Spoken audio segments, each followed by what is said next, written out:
He gives us his all: speed, endurance, power. Yet his wild spirit burns bright.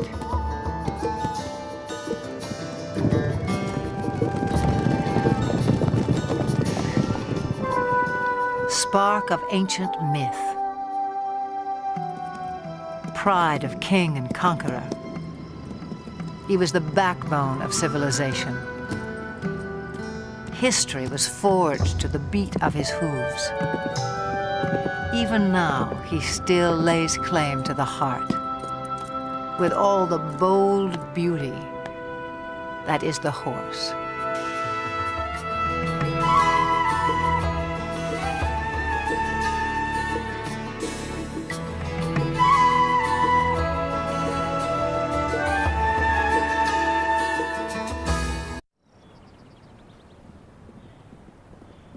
Summer sets off fireworks in the mountains of southern Montana. Spurred by heat and hunger, wild horses converge on the cool green heights, and sparks begin to fly.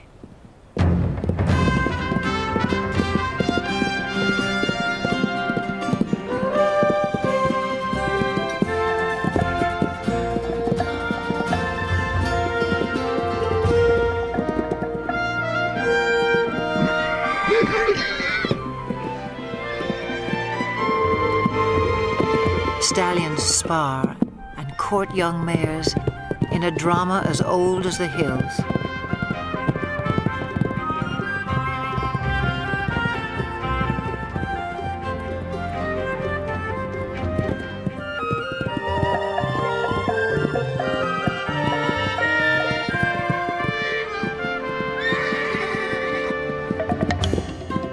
The Mustang has become a symbol of the American West.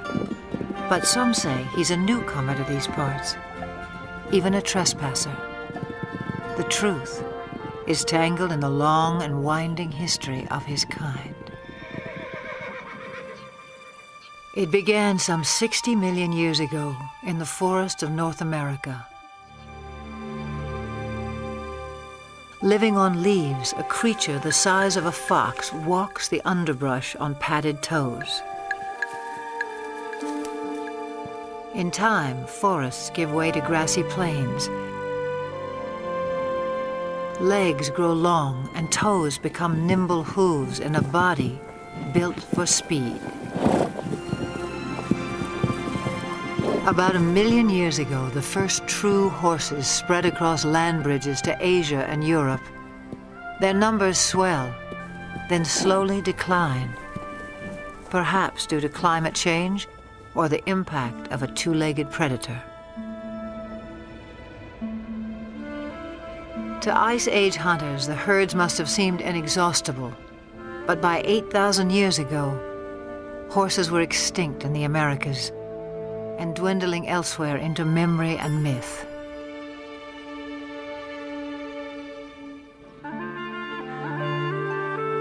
Then somewhere on the steppes of Eurasia, at least 4,000 years ago, the horse inspired someone as more than just a meal.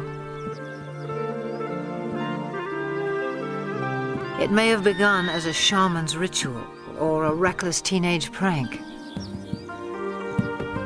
But some brave soul took a quantum leap and changed the world forever.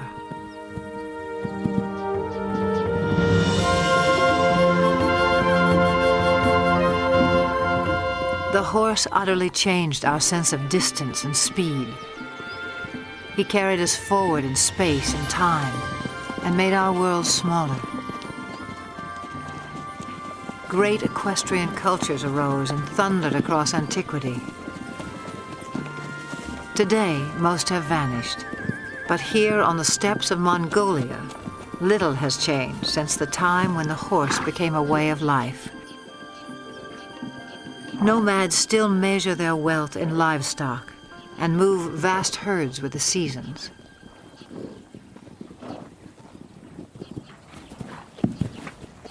Small but hardy, Mongolian horses endure a harsh climate and grow a thick winter coat.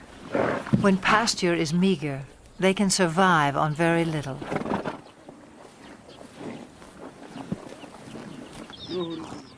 Mongolian nomads also herd sheep, goats, and cows, but horses are their greatest pride. Revered, they are largely reserved for riding, and one other important role. Mongolia's national drink, called Irak, is fermented mare's milk. Life in the saddle begins early, in keeping with a local proverb. A Mongolian without a horse is like a bird without wings.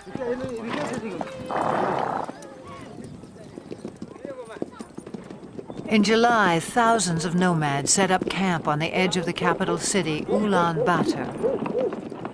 They come to celebrate Naadam, an ancient religious festival. National competitions of traditional sports are held, including 2 days of horse racing. One of the country's top horse breeders, Hang Medic, traveled over a week to take part in what will be his 30th Naadam. From a herd of 400 head, he has brought his 12 fastest horses. Also in tow are his grandchildren. For good reason. Riders must be under 12 to compete at Naadam. Training, however, is no child's play. It's what Hang Medic lives for.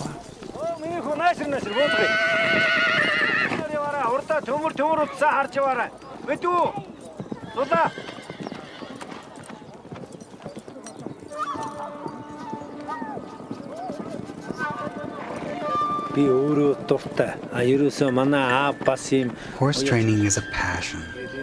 My father was a great trainer, and he passed that on to me.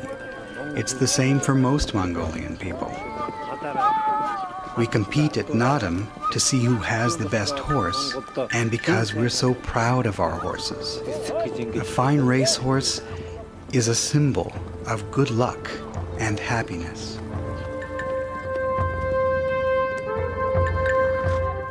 On the day of the first race, preparations begin at dawn.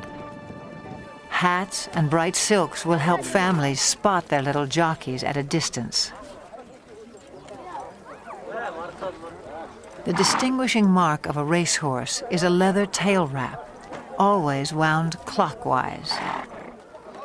Forelocks are also bound. Hang Medic enhances the look with a charm bearing Mongolia's national emblem. He has high hopes for this young stallion. With an offering of mare's milk, Hang Medic's wife invokes the sacred powers of nature to bless horses and riders. A circle of incense purifies. A drop of Irak protects from harm.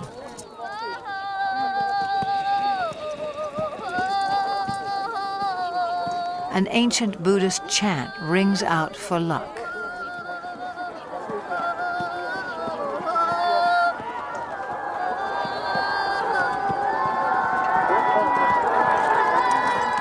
Some 500 riders will compete in the first race.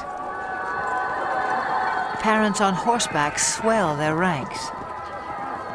By tradition, they circle clockwise at a staging area near the finish line.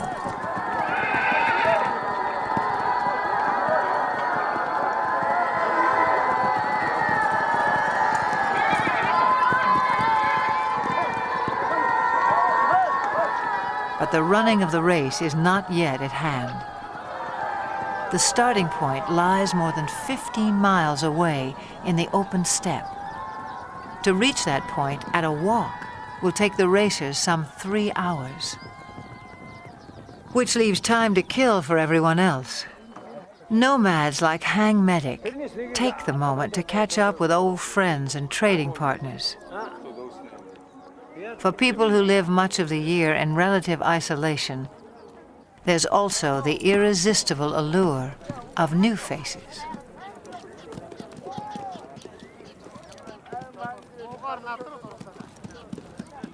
For now, small talk belies the drama that's erupting miles away. As 500 horses reach the starting point, and the race begins.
Long before they can see the racers, spectators crowd the finish line.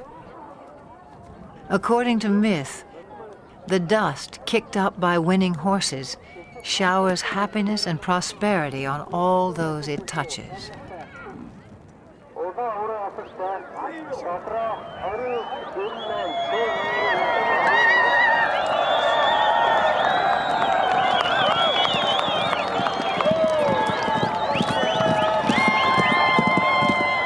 Frontrunners have been galloping for nearly 30 minutes. By Western standards, this might qualify as an extreme sport. But these are the descendants of Genghis Khan, who forged the largest land empire ever known on horseback.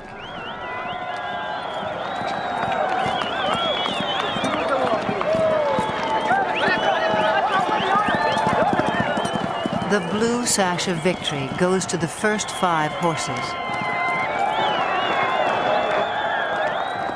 A flash of green tells Hang Medic his granddaughter has placed. But a riderless horse sends him off in search of his youngest grandson.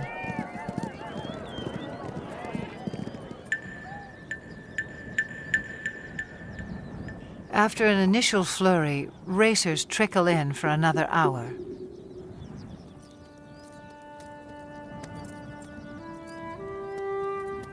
Herd instinct alone will keep a horse going, even one that lacks the fitness and conditioning required for a long-distance run. For some, the strain is too much.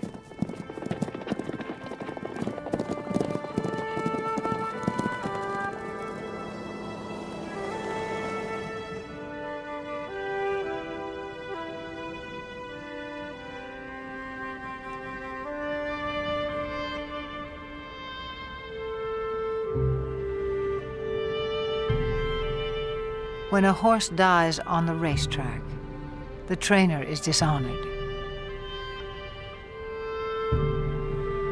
But the child who has lost a beloved pet reaps only heartbreak.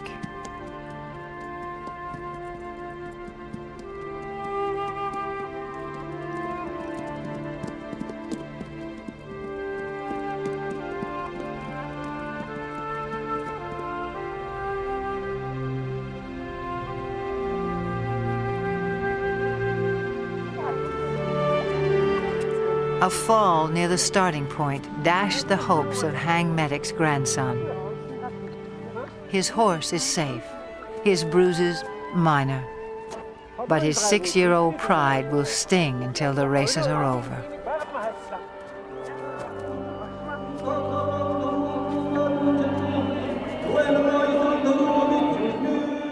Nadam concludes in the National Stadium. with a parade of champions. Hang Medic is twice a winner. His grandchildren take 2 of his horses through their victory laps.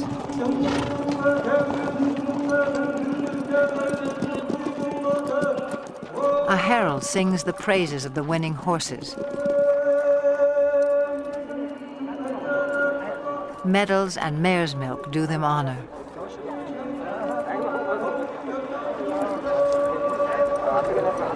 But for each little rider, the highlight is a kiss from the president of Mongolia.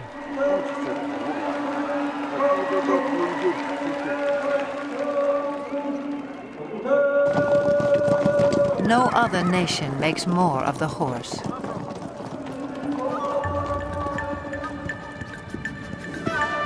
Fiery steed, faithful servant. He is all good things to the Mongolian people. In return, they may succeed in saving the last truly wild horse on Earth. Before the rise of civilization, his kind ranged throughout Asia and Europe. Alert and aggressive, they were elusive prey with their camouflage of tawny coat, their upright two-toned mane. These horses were already rare in 1878, when Russian explorer Nikolai Przewalski returned from Mongolia. He carried a skull and hide that would prompt the announcement of a new species.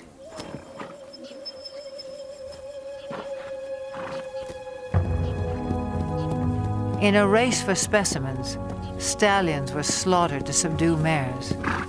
Mares were killed to secure foals. Dozens died en route to zoos and animal collectors in the West.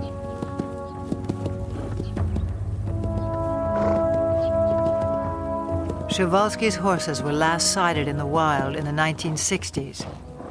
A decade later, fewer than 300 survived, in captivity only.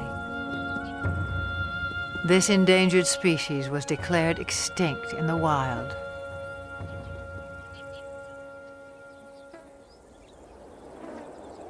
In 1992, 16 Przewalski horses from European reserves touched down in Ulaanbaatar. Their journey was the crowning achievement of Dutch conservationists and Mongolian authorities.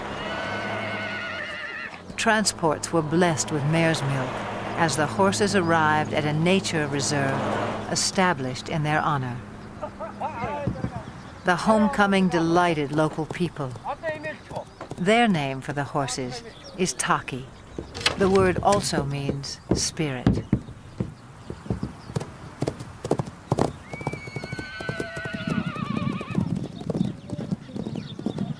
Today, some 80 free spirits roam 120,000 acres under watchful eyes.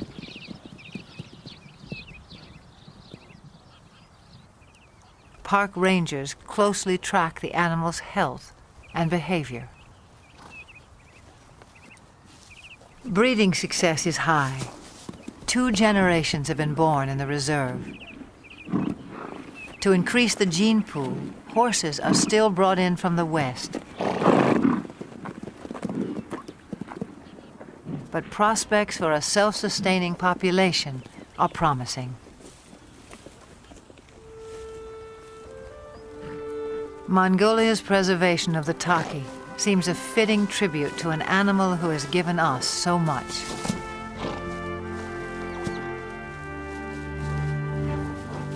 Domesticated, the horse revolutionized our world, but in the process, he was also transformed.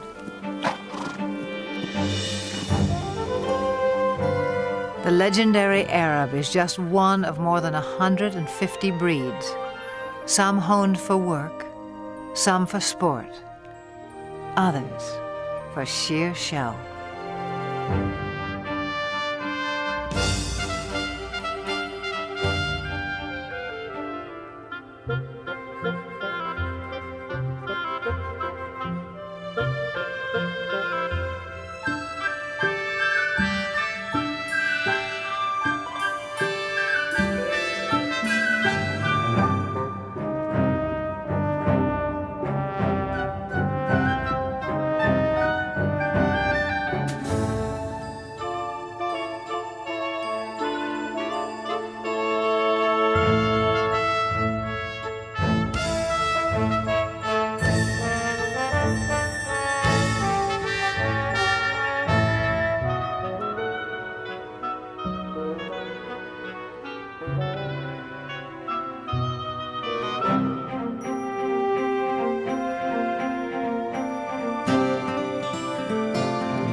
The Spanish horse boasts one of the oldest pedigrees.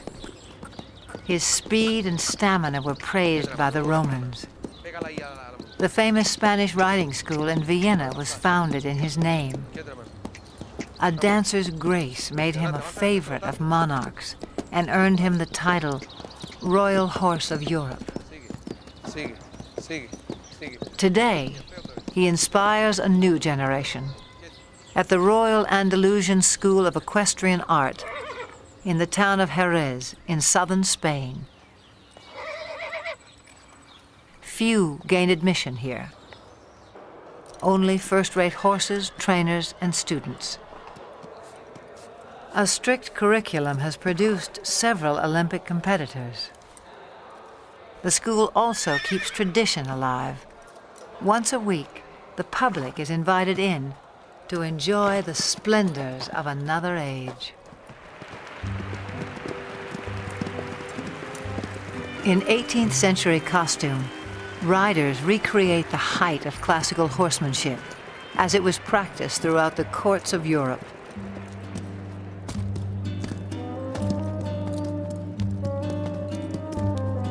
Most spectacular are the airs above the ground.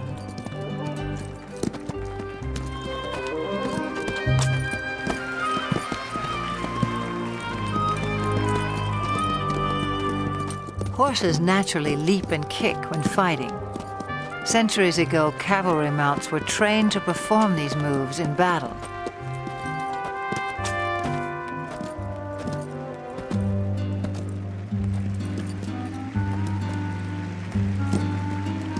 Eventually, each gesture became an end in itself, as formal as ballet. A supreme effort, the capriole demands vertical loft, virtually in place.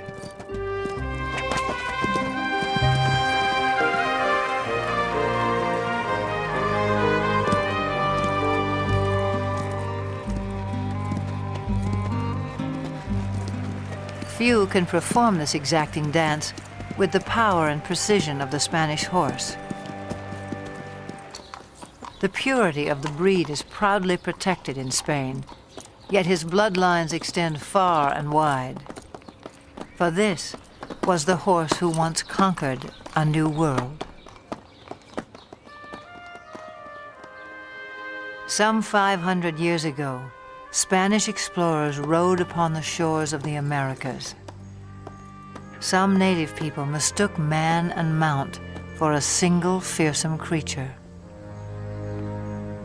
But soon they would make the horse their own.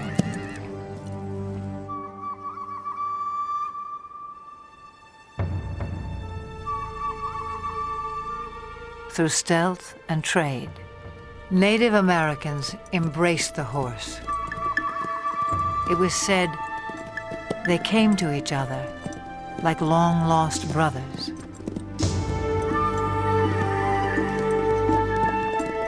Some called him Sky Dog.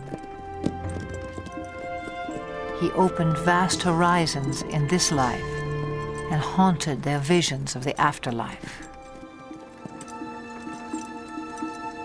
But this cult of the horse would not last. By the 19th century, Native Americans had been robbed of land and livelihood. Their beloved sky dogs were shot or simply set loose.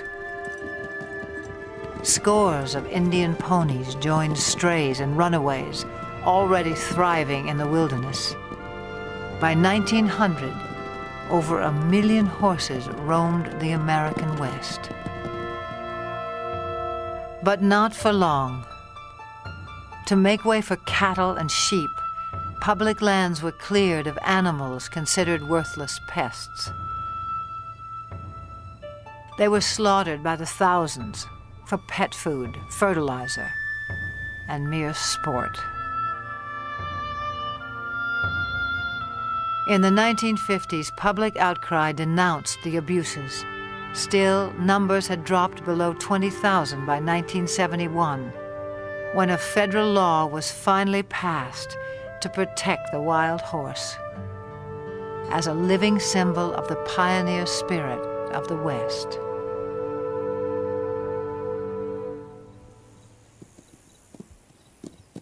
Today, the Bureau of Land Management oversees some 45,000 horses on public lands in 10 states.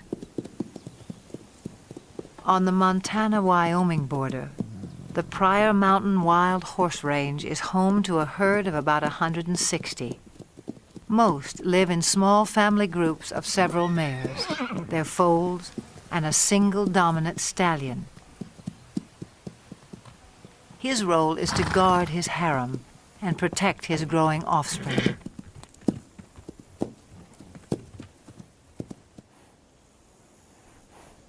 This stallion, known as Raven, is one of the most dominant on the range. A heap of fresh droppings called a stud pile alerts him that potential rivals may be in the vicinity.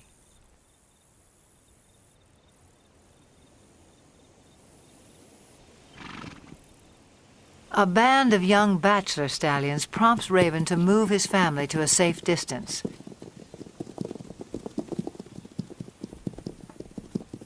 Then he advances on the intruders, and confrontation becomes inevitable.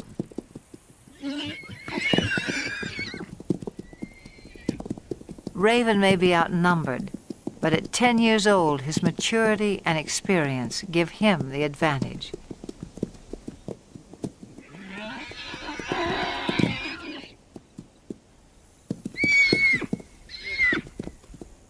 As he enters the fray, his band stays put on the sidelines.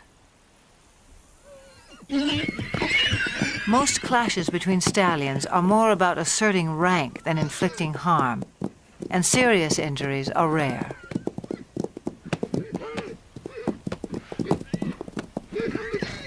In the end, the bachelors move on unscathed but chastened, and Raven returns to his mares.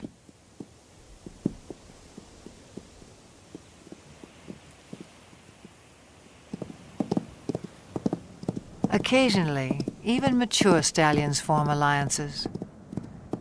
A stud named Starman acts as a subordinate or lieutenant stallion to Flash, who has a mare and foal of his own. Flash tolerates Starman's presence, but allows him no access to his lone mare. In summer, a waterhole fed by melting snowbanks attracts this small band.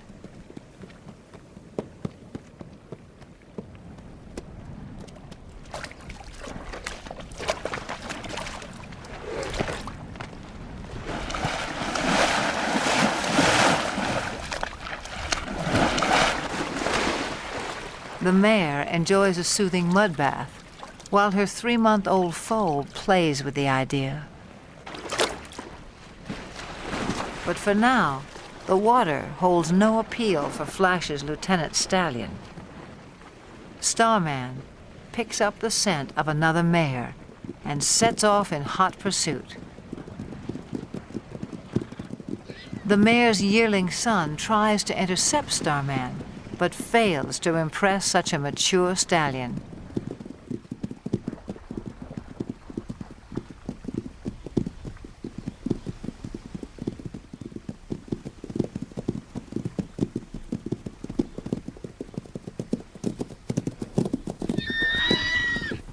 This mare's own stallion must be just out of sight, a boon for Starman. Still, she rejects his advances.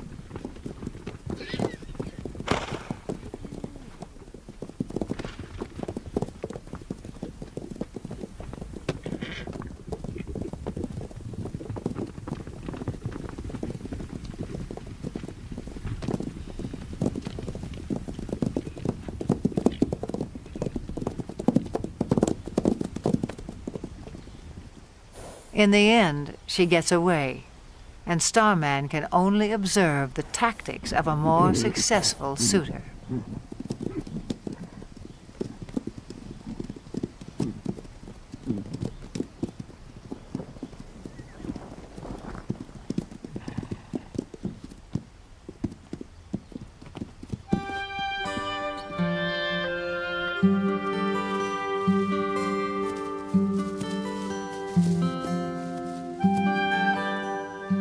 times, the Pryor Mountains seem heaven on earth for horses.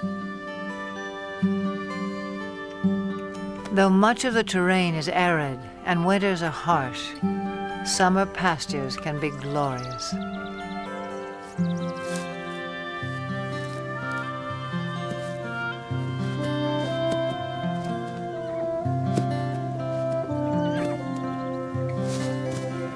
The horses have few predators to fear. Most were eliminated by ranching and land development. With high fertility rates, the horses' numbers can increase by 10, even 20% a year. And that means trouble in paradise.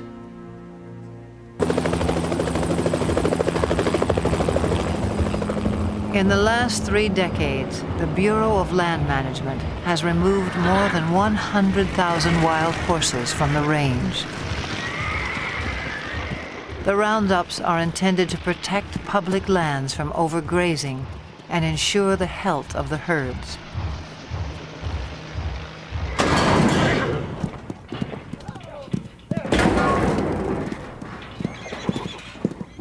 Excess animals are placed in adoption programs, but supply far exceeds public demand. Horses deemed unadoptable live out their days in holding pens. Even now, the fate of America's wild horses remains an open-ended question.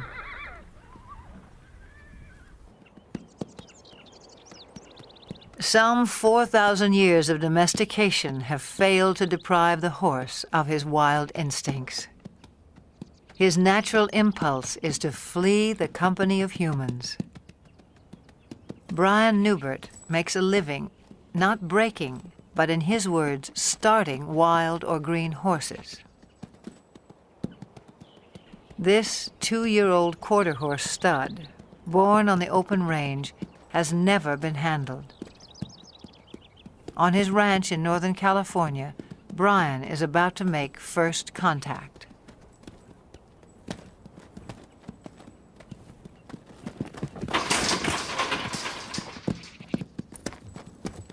Brian will chase the horse until he turns to face his pursuer. The goal is capture the animal's attention and keep it. I'll ask again. Good. Now let's see if he leaves with his hindquarters or if he leaves with the whole horse. See, here's the first little part is going to happen here in just a second, I think.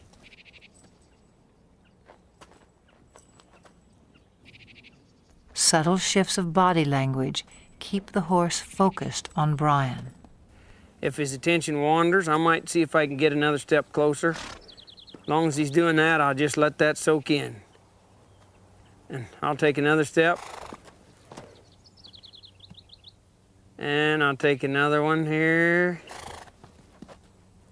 He's having trouble with it, but he's trying.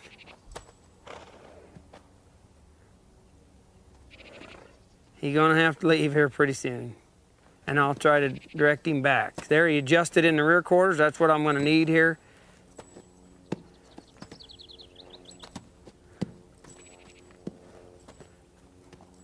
Within about 15 minutes, the young stallion has mastered the maneuver.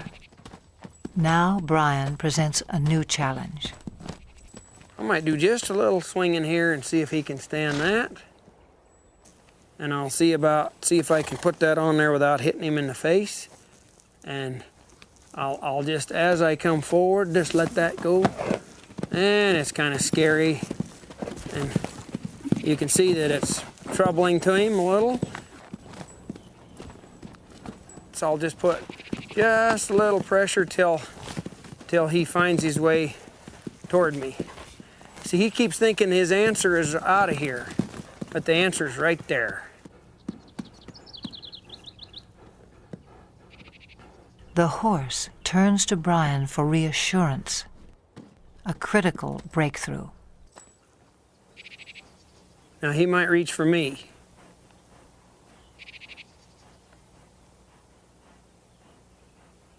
Let's see if... He come in here, I'll see if I can get another half a step without scaring him. See how he's reaching for me?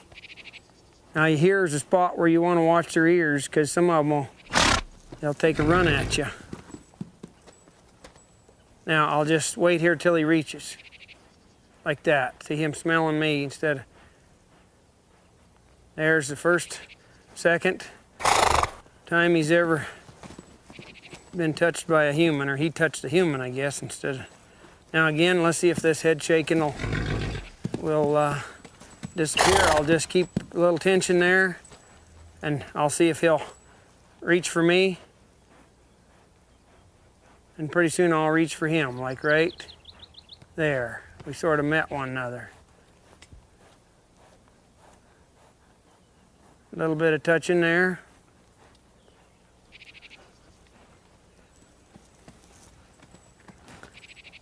A little bit more here. See, he's finding out he can touch me and reach for me now. In a horse, there's a spot in there where they can just turn loose emotionally. You can see in their eye and their face a change that comes over them. And they'll begin to drop their head and their eyes will soften, and you can just see that they're beginning to trust you. And then you can move right on and really advance then. I'll get my weight shifted back. He's feeling a whole lot better about things now. He's finding out I can touch him and he won't get hurt. Less than half an hour after the first touch, Brian tests the saddle. It's kind of important to swing this on so that it doesn't hit him.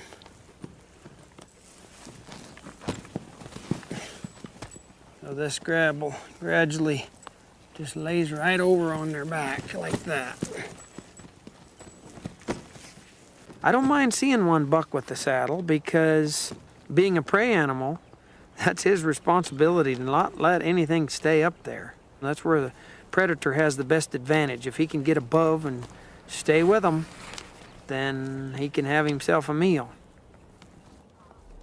Pretty dreamy now, but we'll see what he's like when he feels that saddle on there. I'd rather he test the saddle out before I get on than after I get up there. Now I'm gonna move him off, but ever so softly, if I can. I'm not trying to make him buck.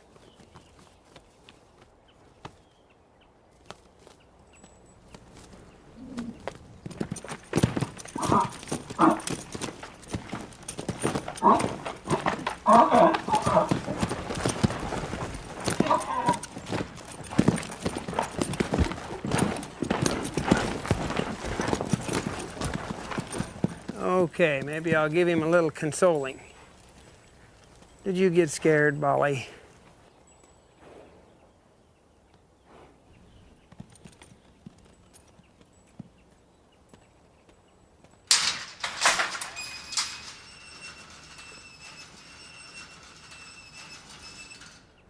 It's been less than 2 hours since Brian began work, a fairly routine first session.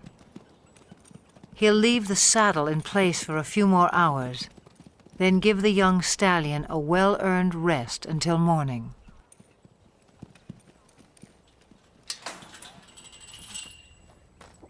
Yesterday's fear gives way to recognition and trust. Today will be another turning point. Social animals feel safest in a group. As a comfort to the young stallion, Brian has corralled several other horses.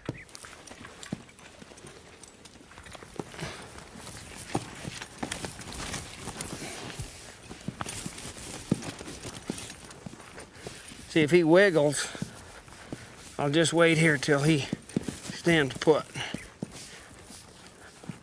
Pet him over here as if it was my leg, and maybe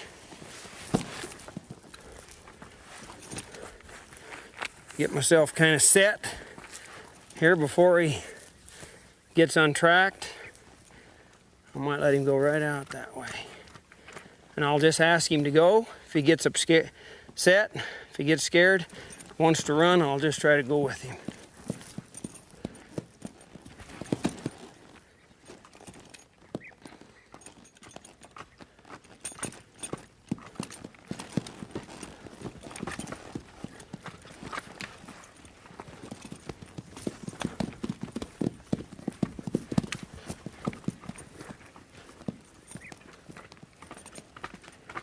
People ask me about this new way of working with horses. As far as I know, it's been around as long as there's been horses and man interacting with one another. I don't know how the first man could ever got on a horse for the first time without having something working for him.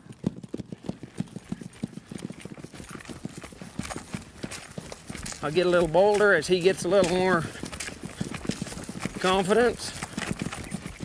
I'll ask him here to come back to me with this rein a little, and he did. The young stallion's first ride lasts no more than 15 minutes and prompts a simple reward.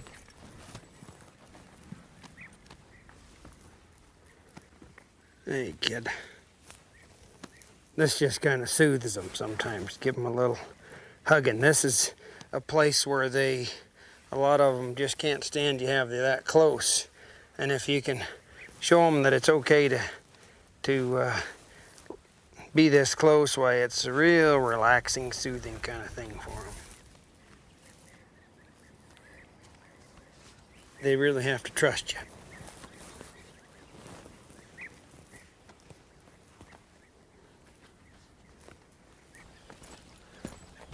By day 3, it's time to abandon the security of the corral. A whole new life is beginning for the young stallion.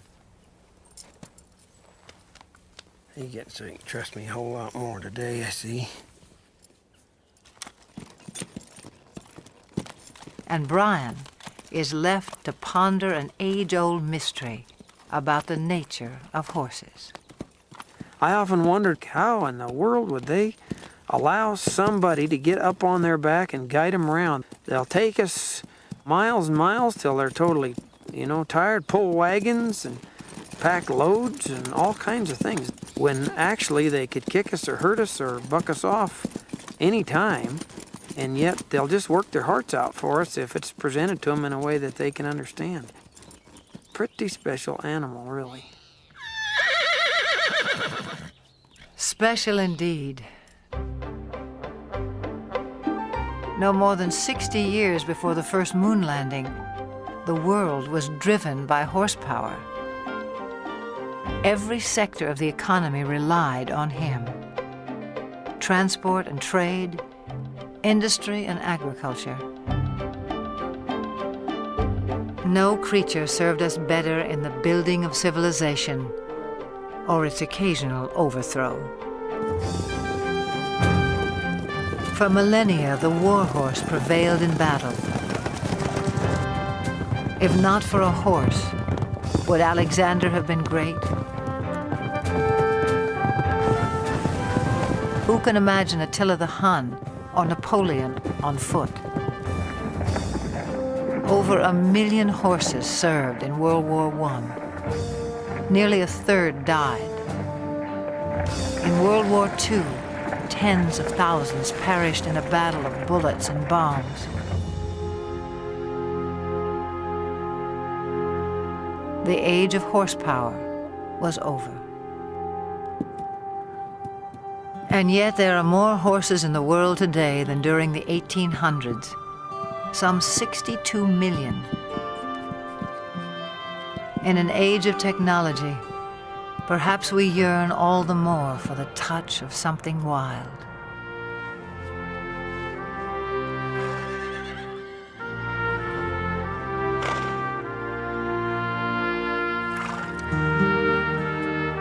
The horse is no longer changing our world, but he can still change lives, one at a time.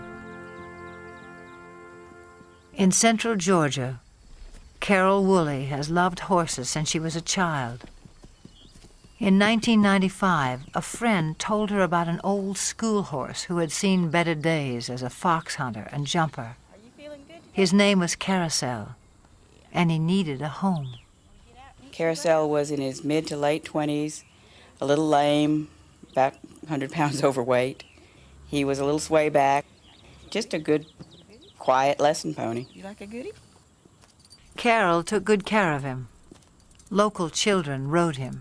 Soon, Carousel was a favorite. In 1996, 2 weeks after the Summer Olympic Games, the Paralympics came to Atlanta. Some 3,500 athletes attended. For the first time, equestrian events were included. 16 nations sent teams. It was up to event organizers to provide horses for 62 athletes with a wide range of disabilities.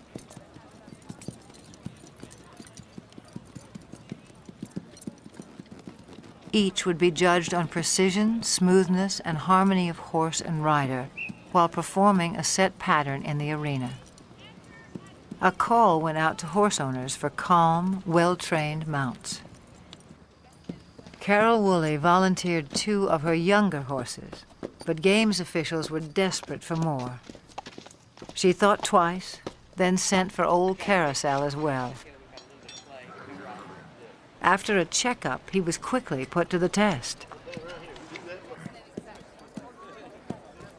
Later in the day, they called him for Denmark, and I met Britta Anderson, who's a very small woman in a wheelchair, and I thought to myself, there's no way she's going to ride this pony. She spoke English quite well, and I asked her, have you ever fallen off a horse? And she smiled and looked at me and says, many times. Far from falling, on the day of competition, Britta and Carousel took Carol by surprise. Anderson of Denmark. Anderson. Britta and Carousel made a connection. He knew exactly what she wanted, and she knew how to get the most out of him. And he loved her. I'm still not sure how she did it, but they were just a perfect match.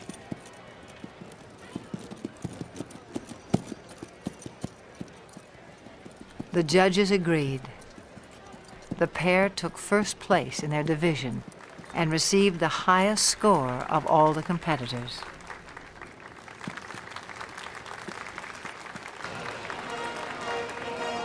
From Denmark, Britta Anderson, riding Midland's Carousel, owned by Carol Woolley.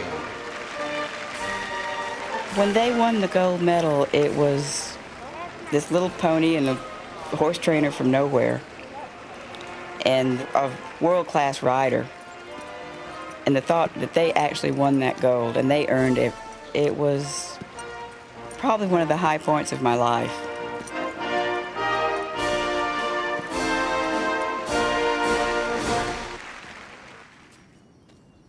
By the time she returned home, Carol had decided to start a therapeutic riding school. Would it be easier to face the other direction to get off? I think so. Horseback riding can improve balance and muscle tone, as well as a sense of independence and self-esteem in people with all sorts of disabilities. For Carol, there's no greater reward than to see someone like 13-year-old Sarah take her first ride. We got you now, kid. You're riding, kid. You're riding. You want your back? When you take a child out of a wheelchair and put him on a horse, he's immediately taller. The walk of a horse mimics the same movement you get to actually walk on your own legs. It gives them a freedom of mobility. It gives them control over something that they may have never known before. They can control where they're going.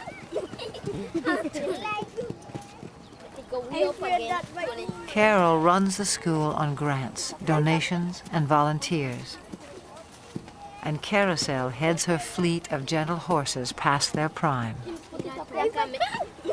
In August of 1998, at a regional show for riders with disabilities, Carol decides to send Carousel into the arena one last time. 9-year-old Sean Donaldson, one of Carol's top students, has never competed before. It's a breathless moment for his parents. Make your old man proud. You got a good horse on him, though. Knows what to do. Young boy and old horse are picture perfect and take a blue ribbon. In first first place, Sean Donaldson from Carousel. A first for Sean, a final trophy for Carousel.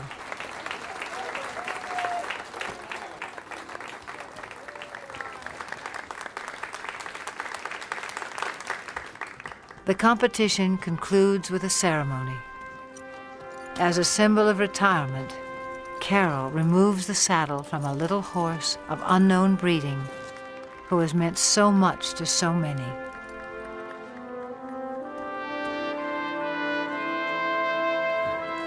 To him go the full laurels of a champion. He was quite calm and stood through everything. He halfway, I think, understood that we were doing an honor to him. I was a little surprised that he didn't mind us putting flowers on him. He acted like, well, those were his flowers, this is fine. I think he enjoyed it, really. He wasn't just an old sway-backed horse with a gray face. He was everybody's dream of a horse.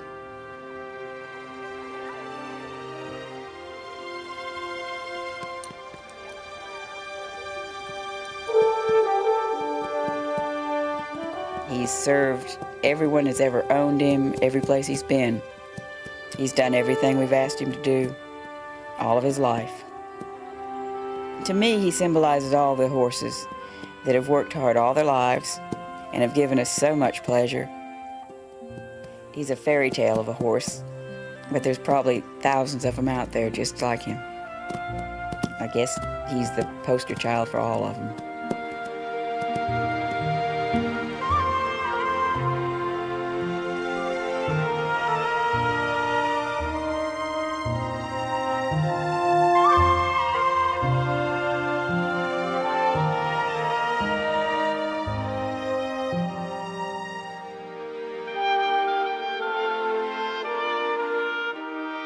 For all they have done for us, for all that they are, may they always have green pastures, each and every one.